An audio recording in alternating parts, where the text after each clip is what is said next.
नमस्कार विद्यार्थी मित्रांनो, बघा दिलेला सिम्प्लिफिकेशनचा प्रॉब्लेम आपल्याला सोडवायचा बघा. अशा प्रकारे लॅडर सारखं दिसते तुम्हाला शिडीप्रमाणे. तर असे प्रॉब्लेम कसे सोडवायचे? जसं आपण शिडीला खालून चढतो तसंच सोडवायचं असतं. खाल्ल्या बाजूने आपण सोडवत सोडवत जायचं. बघा आता विद्यार्थी मित्रांनो एकदम सोप्या पद्धतीने समजून घेऊ आपण. पहिल्यांदा काय 1 वजा 1/3 बघा. 1 मधून 1/3 वजा करायचे. राहणार किती? 2/3 बरोबर का? म्हणजे याचं उत्तर काय येणार? 2/3 येणार. इथं आलं 2/3. आता विद्यार्थी मित्रांनो बघा आता 1 चा छेद कोण आहे? 2.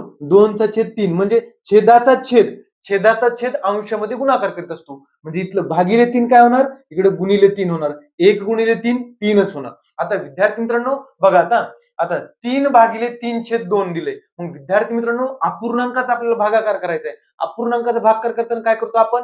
भागाकाराऐवजी गुणाकार करतो आणि पुढला अपूर्णांकाचा रेसिप्रोकल तुम्ही थोडक्यात उलटा लिहितो अपूर्णांक.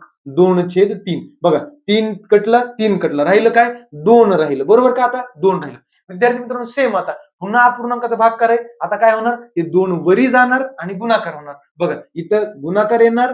हे 1/2 काय होणार? 2/1. छेदामध्ये 1 लिहिला काय नाही लिहिला काय फरक पडतो का? नाही. मग काय होणार? 4 दुनी 8 होणार. काय होणार? 8 होणार. पुन्हा तीच प्रोसेस आहे बघा. काय होणार? 1/8 चं उलट होणार. इथं गुणाकार होणार. हे झाला गुणाकार. 1/8 चं उलट झालं 8/1 होणार. 1 लिहिला तरी लिहिला नाही लिहिला तरी काही फरक पडत नाही. पुन्हा किती होणार? 8 8 64. किती होणार? 64. म्हणजे आता आपलं शेवट आलं काय? 16 1 16 16 चोक 64. म्हणजे उत्तर काय आलं आपलं? 1/4 आपलं उत्तर आलेलं आहे. धन्यवाद.